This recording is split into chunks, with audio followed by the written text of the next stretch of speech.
थुंग थुंग कंधे पर बोरा लटकाए दिन भर गलियों में भटकता रहता। इधर उधर पड़ी प्लास्टिक की बोतलें और पुरानी चीजें उठाता रहता। फिर शाम को उन्हें बेचकर 2 वक्त की रोटी कमाता। थुंग थुंग अपनी बीवी और बच्चे के साथ एक टूटी हुई झोपड़ी में रहता था। गरीबी इतनी थी कि कभी कभी नमक रोटी भी नसीब नहीं होती थी। भूख मिटाने के लिए पेड़ों के पत्तों का सहारा लेना पड़ता।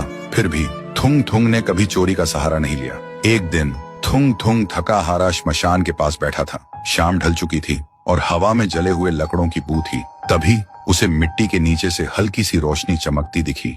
वह धीरे से उठा और मिट्टी खोदने लगा। कुछ ही देर में उसे जमीन के अंदर से एक पुराना सा लोहे का घंटी वाला दिया मिला। जैसे ही उसने उसे उठाया, एक भारी आवाज गूंजी, जो भी इस दिए को जगाएगा उसकी हर इच्छा पूरी होगी, लेकिन बदले में उसकी सबसे प्यारी चीज चली जाएगी।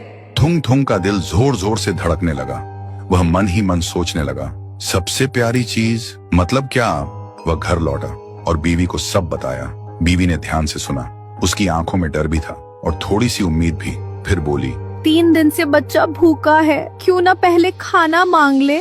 थुंग थुंग ने कांपते हाथों से दिया जलाया और धीरे से बोला, हे दिए, मेरे भूखे बच्चे के लिए अनाज दे दो, बस पेट भर खाना दे दो। अचानक पूरी झोपड़ी अनाज और रोटियों से भर गई। बीवी खुशी से रो पड़ी। लेकिन उसी रात थुंग थुंग ने देखा उसका बच्चा चुपचाप कोने में बैठा है और उसे पहचान नहीं रहा। सुबह तक बेटा उसका नाम भूल चुका था। थुंग थुंग टूट गया, लेकिन घर में अनाज था और भूख खत्म हो चुकी थी। उसने खुद को समझाया, बाद में बच्चे का इलाज करवा लूंगा।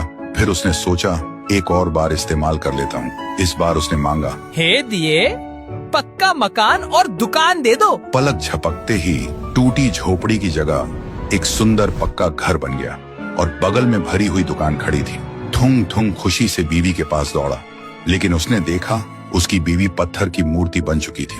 थुंग थुंग चीखता रहा, रोता रहा और कोने में रखा वह दिया हंसता रहा, क्योंकि शर्त वही थी, हर बार सबसे प्यारी चीज खोना। अब थुंग थुंग के पास बड़ा घर था, पर वह पूरी तरह अकेला पड़ गया था। वह रोते हुए पत्थर बनी बीवी को गले लगाकर बोला, मुझे ये अमीरी जिंदगी नहीं चाहिए। मेरी बीवी और बच्चे को पहले जैसा कर दे, भले ही हम भूखे रहे। दिए की हंसी अचानक रुक गई। एक तेज रोशनी हुई।